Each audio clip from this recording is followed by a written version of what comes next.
What's up, everybody? Tyson Roush, Let's Talk Jets. Hope everybody's having an excellent day. This video has nothing to do about the New York Jets or the NFL. So if you're looking for that kind of content, please check out the rest of our channel. We greatly appreciate it. As most of you know by now, I'm a mental health advocate, and I like to foster conversations about anxiety, depression, other mental health issues, as far too many people are suffering in silence. And the more conversations that can be had, the more people we can help. We are entering a time of year now, the holiday season, which could be great for a lot of people, but for other people, it's not so much, where this triggers a lot of emotions and sadness and other things that can make things very difficult. So, as you know, to address that, as a person that's dealt with or deals with anxiety and depression, you got to kind of figure out what triggers you first and foremost. What kind of things bring out these emotions. And there's a big difference between having a bad day and dealing with depression. There's a big difference between like feeling sick or being depressed or anxious. It's a significant difference. Depression is something that completely overcomes your mind. You could have all the things going on right for you in the world. You wake up and you're in that gray area, and it's very, very difficult to get out of it. You don't feel like, leaving the house. You can't understand positivity. You can't understand, and just many things, and you just get lost. And that moment of feeling like that can last an hour, which can build into 2 hours, to a day, to a week. It can go for a while. So it's very important to identify your triggers for that. Sometimes there is no set trigger for it. It just happens to you. And you got to find ways to cope with it. Anxiety is something where you get yourself, you just become so anxious about something that you want to avoid it. It could almost like kind of handicap you, where you just feel completely restrained, where you can't get out of it. You don't want to do certain things, whether it's like, could be social anxiety. It could be dealing with something at work. It could be all kinds of stuff. And it's overcoming where you literally are stuck. So I guess the first step is to try to figure out what your triggers are. And again, like I said earlier, you may not know what they are, but once you do that, how do you handle it? And the most important thing is to accept it and identify it and own it. Okay? I deal with depression. I deal with anxiety. I need help. And to have the courage to ask for it. And that is paramount. And it's difficult. And it can be uncomfortable. And you don't know who to trust. You don't know where to go to. But you got to take that step. It could be a family member. And the one thing is, don't worry about being judged. You're doing what's best for yourself to get you the help you need. You can't worry about backlash or being judged. You're doing what's best because it's necessary. So if you want to go to a family member, if you don't feel comfortable with that, go with a friend you trust. If that's kind of out of your ballpark, talk to a therapist. There's hotlines you can call. There's online communities, but you got to do it. And you got to be open-minded with it. You don't want to go into, when you reach out for help, narrow-minded, be like, I'm going to ask for help, but they can't help me. Or I'm going to talk to this therapist, but I already know what they're going to tell me. You don't know what they're going to tell you. Because if you knew it all, you'd fix it yourself. You got to open your mind and you open your heart to it and be like, okay, I need the help. I'm going to get it. And I have to be understanding that I may have to do things that are difficult or try things that are difficult, but in the long run, it's what's best for me. Time is precious. Life is precious. You don't want to waste all this time being stuck in these zones where you have so much potential to do great things in this world. So you take that step and you ask for help. If for whatever reason you don't get the answer or response that you need, try something else. If you reach out to a family member and they don't really understand, they're like, yeah, you know what, you're having a bad day, and they discount you, don't give up. You keep pushing until you get the help you need. It is important. I've talked to so many people over the last couple of years, like, oh, I tried this, didn't work. Okay, what else did you try? And I've been there. Like I've been through a lot of these stages. I had to do it myself, where I reached out to certain things that didn't work. And I'm like, all right, now what? So you reach out for help. Second things is you got to find outlets for yourself that helps ease your mind, and activities that help you kind of deal with things, right? So for me, a big step that I took, if I'm being completely transparent with you, is I limit myself on social media. Like I do it for my show. I do Let's Talk Jets. I'm on there for that. I love a lot of music, so I follow a lot of music acts. So I'll scroll things.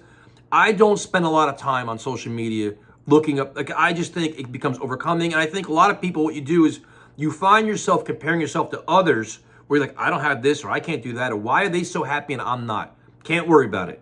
I got to focus on my own well-being and my parents and things like that. But I got to be a productive, positive person, always moving forward.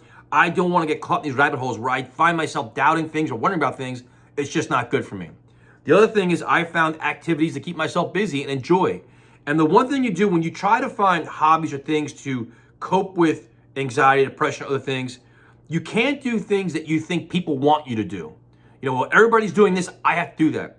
Don't care about that. It's got to be something you genuinely enjoy, irregardless of what it is. It doesn't matter. If you like making fancy gourmet cookies and that's your passion, go for it. If you love to play whatever, maybe video games, whatever it is, but you want productive things, play the guitar. If you like to go jogging, like I've taken up running as a hobby, as it thoroughly clears, it just clears my mind. It gives me peace of body and mind. It tires me out. It kind of calms me down. It's been huge, but you've got to find that outlet, and it's a huge lift for you. So for me, I reduce my social media. I run. I stay very active. A lot of times it could be your diet, what you do. For me, for anxiety, if you speak to, again, I'm not a professional. I'm not a therapist. I've spoken to a lot of people, and I've gotten help. So this is just my opinion, ideas to foster ideas for you. For me, caffeine, a lot of those things, like I go to gym, I do stuff. Pre-workout can be bad. Caffeine could really jolt your anxiety levels, things like that. So a lot of times it can be diet. Your overall physical body, in terms of just being in shape, being healthier, sometimes that makes a big difference. There's so many different facets to this where you got to find what works for you. So you get help. You got to try to find outlets. We're in a very difficult time of year in the Northeast. I live in New Jersey, where it gets darker earlier. It gets colder earlier, where you may be forced to be in isolated by yourself if you live alone, or you find a lot of downtime by yourself because you can't go out and go to the beach. You can't go out and do these things. A lot of people don't want to do things when it's 15 degrees and cold out. So you also got to find things there, whether it's, I watch a lot of YouTube concerts. I love music. You gotta pivot and always find another option where, okay, summertime you can get out a lot more, wintertime not so easy. You find other things to do. But it's always about working on yourself, like being that work in progress and never staying stagnant and going backwards and giving up. Giving up is just not an option. You gotta make a commitment to this. And I'm telling you from personal experience, where you can think you have it all under control and you're just like, all right, I got not kicked, but you know what? Things are going the right direction, and boom, it hits you and you're like, oh, now what? And you got to pivot. You got to keep moving. Like, all right, I'm coping. And there'll be times that you go to your go-to things that help you. You get stuck in your head and you go for that run, or you speak to somebody and you still don't get out of it. You got to keep at it, and you don't quit. You don't give up. You're like, all right, this is one of those times where I'm going to just move on from it and just find a way to get to that next day, which is really, really important. Many times it's getting through that moment of crisis, that moment of just anguish, that you just get to there, get to that next hour, and it just goes past, and you're like, man, I did it, and you'll feel better. And what's going to happen is you're going to stack up those personal victories. Then down the line, you know that when you get triggered or you go through those tough times, it's not as bad. You're like, all right, I'm dealing with it. It's not good. This is a really bad time, but I've done it in the past. I can get through this. And it's just literally making that commitment to yourself. So let me know what you guys think about this. In January, I'm going to be launching a new fundraiser involving mental health and also supporting our veterans. I'll be making weekly videos. I may also do some live streams if you think it's a good idea, to discuss primarily just this. Not football, not anything else. Just having an open conversation about the challenges we face in terms of mental health. Just ourselves or even society. Even like talking with like another big thing is bullying, and that's especially now where it's crazy that the suicide rates amongst teens and kids is so high now because of the pressure and the cyberbullying that's going on, and it's terrible. And again, it's the same thing where it's like, if this is happening to you, you've got to speak up. You've got to talk about it, and you've got to get the help you need. You can't give up, and you can't let this beat you. You can't. It's not an option. You're gonna fight for yourself, because you have so much meaning to this world and so much meaning to everybody that's close to you. I've unfortunately dealt with way too much suicide in my life in terms of friends that have left way too early. Not that there's ever a good time to leave early, but you see the aftermath of it. I was heartbroken. It's devastating. And you see the pain on the family, and you see the pain on the friends, and you're like, why did this happen? And one thing that people can do that are not actively dealing with any kind of anxiety, depression, or any other thing is reach out to people, man. Like right now, we have the ability to send a text. Takes 3 seconds. Yo, man, how you doing? Or hey, how you doing? You want to get it? You want to get a hamburger? You want to get a beer? You want to get this? Whatever it is.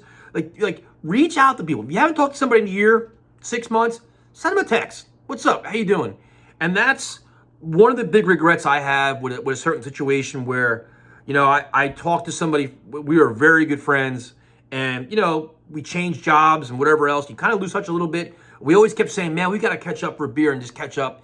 And we never did because of life and things that happen. We just kept, oh, next time, next summer, this, that.